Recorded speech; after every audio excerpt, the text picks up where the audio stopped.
The airport smelled of stale coffee and desperation. But for Marcus Kane, it was the stench of prejudice that hit hardest. He stood at the boarding gate, a titan in a tailored navy suit, only to be told his first-class ticket was invalid, a word spat with a smirk that felt like a slap.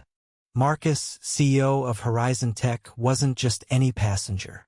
At 45, he built a $2 billion empire from nothing, his name synonymous with innovation and grit. Today, he was headed to Singapore for a deal that could reshape the tech world.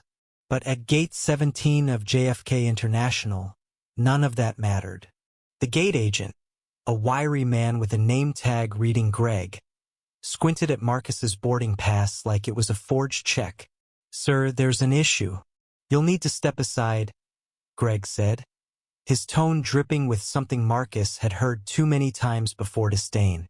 The line behind Marcus grew restless. A woman in a red coat muttered about delays. A businessman tapped his watch. Marcus felt the weight of their stares, but it was Greg's smug grin that burned. "I paid $12,000 for this seat," Marcus said, his voice low but steel-edged. "Check again." Greg didn't. Instead, he waved over a supervisor, a woman with a tight bun and tighter lips. "Mr. Kane, our system shows your ticket was downgraded. Economy is available." Her eyes didn't meet his. Marcus's pulse quickened. Downgraded? He'd booked first class 6 months ago, confirmed it yesterday, and checked in online this morning. This wasn't a glitch. This was personal. The crowd's murmurs grew louder.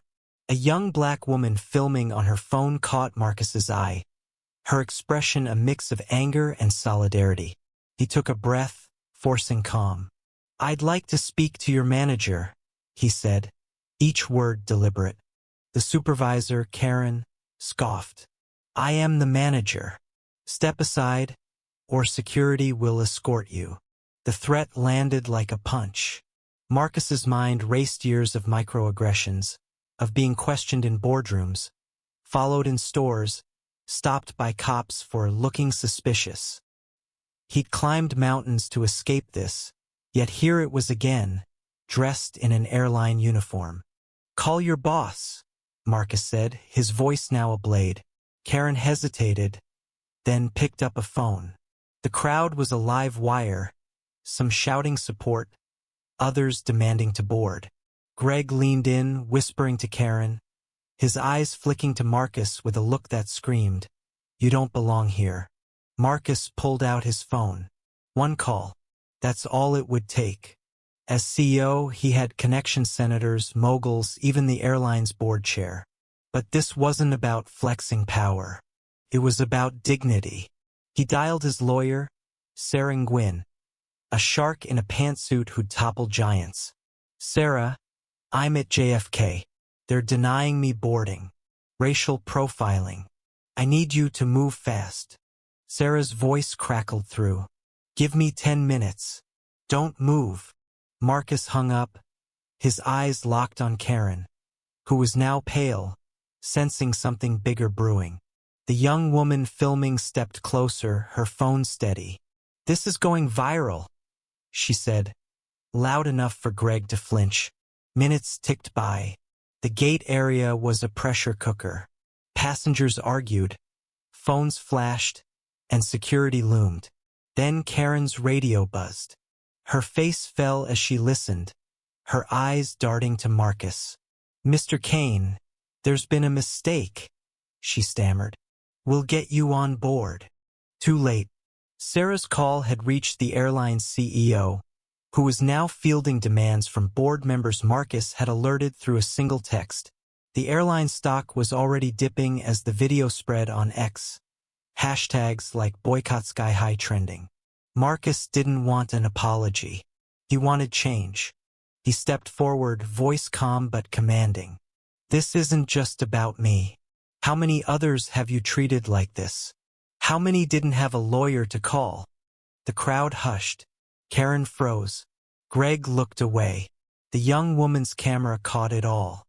What Marcus didn't know was that this moment was the spark for a reckoning. The airline, Sky High, was already on thin ice, lawsuits, safety scandals, and now this. His stand wasn't just personal. It was a fuse that could burn the company to the ground. As security backed off and the gate crew scrambled, Marcus felt a strange calm. He'd fought battles like this his whole life, classrooms where teachers doubted him, boardrooms where peers dismissed him. Each time he'd turned pain into power. But today the stakes were higher. This wasn't just his fight. It was for every person who'd been told they didn't belong. The boarding gate became a stage. Passengers, now allies, chanted for justice. The young woman, Aisha, posted her video with a caption. Black CEO humiliated at JFK. Time to shut Sky High down. It had 10,000 shares in minutes. Marcus's phone buzzed. Sarah again. The board's in panic mode. They're offering a settlement. What do you want?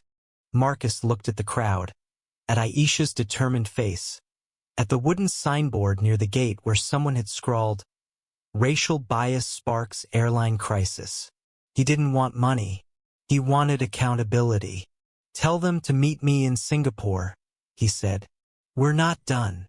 The flight was delayed, then canceled. Passengers were rerouted, but Marcus stayed, meeting with lawyers and activists who'd caught wind of the story. Sky High's PR team issued a weak apology, but the damage was done. By nightfall, the airline faced a federal investigation, and Marcus's name was on every news outlet. He didn't board a plane that day, but he'd started a movement. The next morning, Marcus sat in a makeshift office at JFK, surrounded by reporters and supporters. Aisha, now a friend, showed him the latest ex-post millions demanding Sky High CEO resign. But Marcus wasn't after heads. He wanted systems to change. He drafted a public letter, his words sharp and clear. Discrimination isn't a mistake. It's a choice. Sky High chose wrong. The letter went viral, shared by everyone from celebrities to senators. Sky High stock plummeted 20% in hours. Marcus's company, Horizon Tech, issued a statement. They'd pull all contracts with Sky High unless systemic reforms were made. Other corporations followed, sensing the tide turning. By day 3, Marcus was in Singapore, not for his original deal but to meet with Sky High's board. They offered him a private jet, $1 million settlement, anything to quiet the storm. He refused. Instead, he presented a plan, mandatory bias training, a diversity board, and public audits of passenger treatment. This isn't about me, he told them. It's about the next person you try to humiliate. The board balked, but the pressure was unrelenting. Aisha's video had sparked protests at airports nationwide. Sky High's routes were boycotted, its gates empty. Marcus's calm resolve became a symbol. A black man who'd turned a gate agent's smirk into a corporate crisis. Back in New York, Marcus met Aisha for coffee. She was a grad student, her phone now a weapon for justice. You didn't have to stay, he told her. She shrugged. Someone had to record the truth. They laughed, but the weight of the fight lingered. Sky High CEO resigned a week later. The airline, facing lawsuits and a PR nightmare, adopted Marcus's reforms. It wasn't perfect, but it was a start. Marcus returned to Horizon Tech, his deal in Singapore secured, but his real victory was bigger. He'd shown the world that one voice, one call, could shake an empire. Years later, Marcus would tell this story at a TED Talk, the wooden signboard from Gate 17 displayed behind him. Prejudice thrives in silence, he'd say. Speak up, stand tall, and the world will listen. The audience roared, but Marcus's eyes were on Aisha in the front row, her phone still ready to capture the next fight. The Singapore meeting wasn't the end but a pivot point. Marcus Kane returned to a world watching his every move. Horizon Tech's office in New York buzzed with energy employees fielding calls from journalists, activists, and even competitors offering support. Marcus, however, felt the weight of what came next. The victory at Gate 17 was personal, but the war against systemic bias was far from over. Sky-High's reforms were a bandage on a wound that ran deep, and Marcus knew it. He'd exposed a crack in the system, but cracks don't fix themselves. In the weeks that followed, Marcus became a reluctant icon. His inbox overflowed with stories from others Black, Latino, Asian, anyone who'd ever been downgraded in life for no reason but their skin. A barista in Chicago wrote about being followed by security while serving coffee. A doctor in Atlanta shared how she was mistaken for a nurse daily. Each story fueled Marcus's resolve. He'd started something bigger than himself, and he couldn't stop now. Aisha, the grad student who'd filmed the incident, became his unlikely partner. At 23, she was a whirlwind sharp, fearless, and glued to her phone, tracking the movement's pulse on X. She dropped out of her sociology program to focus on activism. Her videos now a rallying cry for millions. "You're the spark, Marcus," she told him over coffee one gray morning. "But I'm the kindling." He laughed, but her words stuck.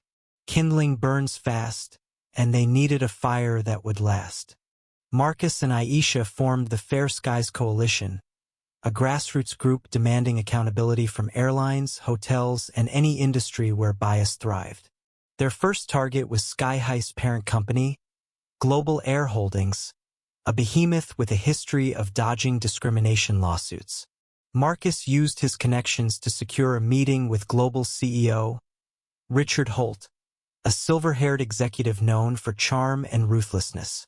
The meeting was set in a sleek Manhattan boardroom, but Marcus brought Aisha, her camera, and a stack of printed X posts thousands of passenger complaints.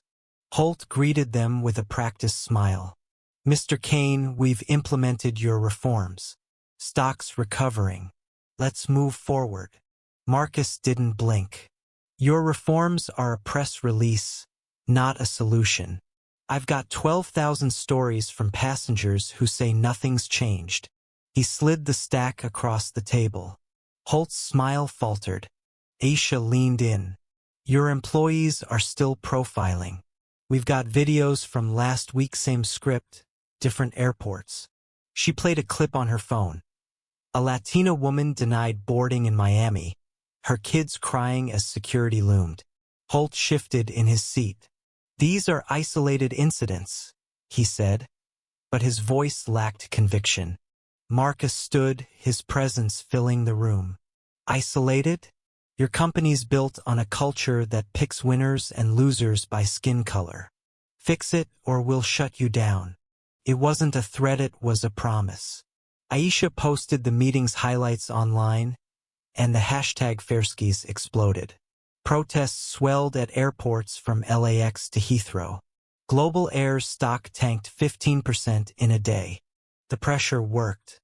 Holt agreed to a public audit of Global Air's practices, overseen by an independent panel Marcus helped select. But Marcus wasn't naive. He knew corporations bent only when forced, and he needed leverage. He called Sarah Nguyen, his lawyer, who'd been digging into Global Air's records. "Found anything?" he asked. Sarah's voice was grim. "Oh yeah. Emails from mid-level execs explicitly telling staff to prioritize certain passengers. It's a paper trail of bias." The emails were a bombshell. Marcus leaked them to a major news outlet, and the fallout was swift. Class action lawsuits piled up, led by passengers who'd been humiliated, delayed, or worse. Aisha's coalition grew with chapters in 20 cities, each organizing boycotts and sharing stories. Marcus, once a private man, was now a public figure, his face on magazine covers, his words quoted in congressional hearings. He hated the spotlight but embraced its power. Yet the fight took a toll.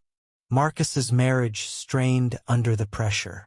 His wife, Lena, a pediatrician, supported him but missed the quiet life they'd once had.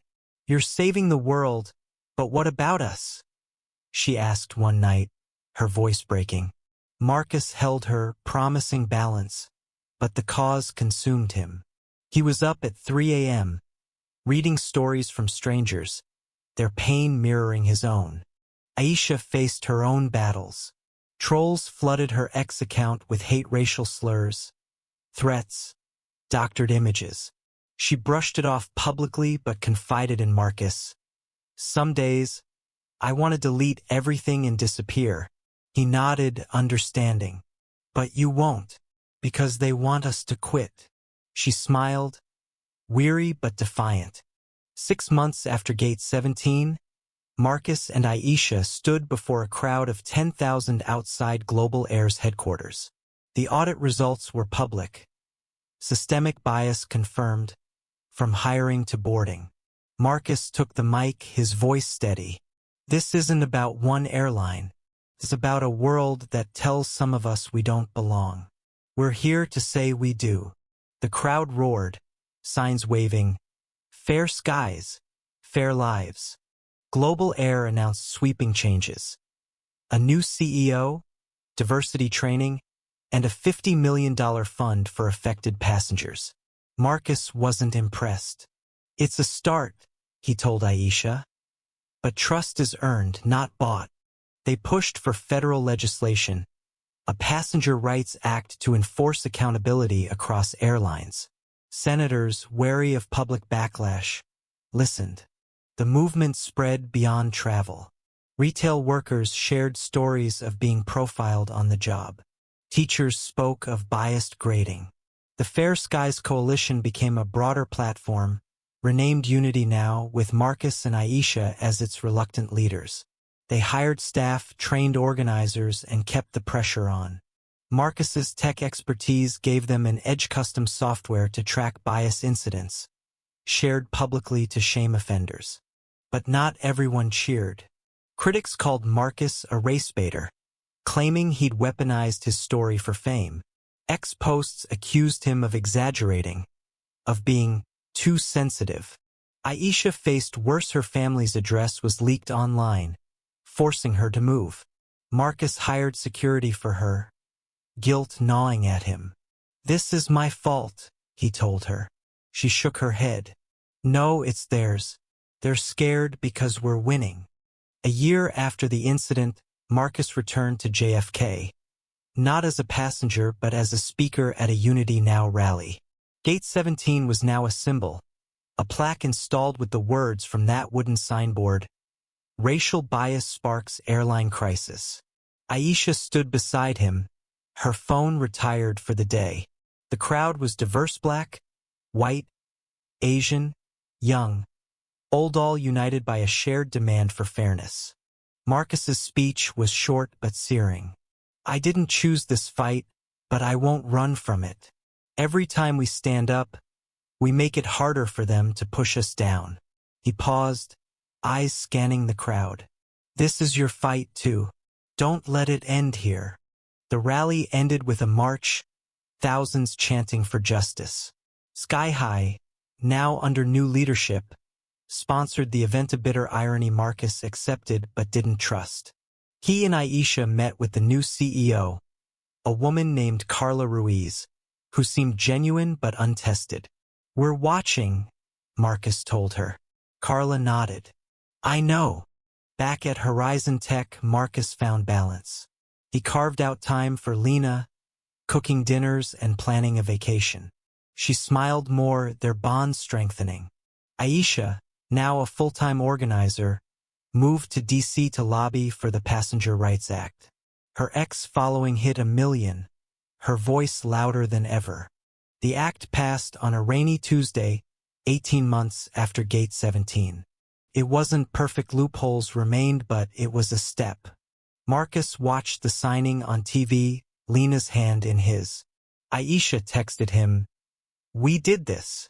He replied, "You did this." The story didn't end there. Unity Now grew, tackling bias in healthcare, education, tech. Marcus stepped back, mentoring younger leaders. Aisha wrote a book, her story inspiring a generation. Sky High never fully recovered its brand tainted. Its routes dwindling, but the industry changed. Airlines hired diversity officers, trained staff, feared the next viral video. Marcus kept that boarding pass, framed in his office. It wasn't a trophy, but a reminder. Prejudice wasn't defeated. It was challenged, daily, by people who refused to stay silent. He and Aisha stayed friends, their coffee meetings a ritual. "Think we'll ever stop fighting?" she asked once. Marcus smiled. "Not in this lifetime." The world watched, and the question lingered. Who's next to stand up? What's right, what's wrong, and who gets to decide when justice is served?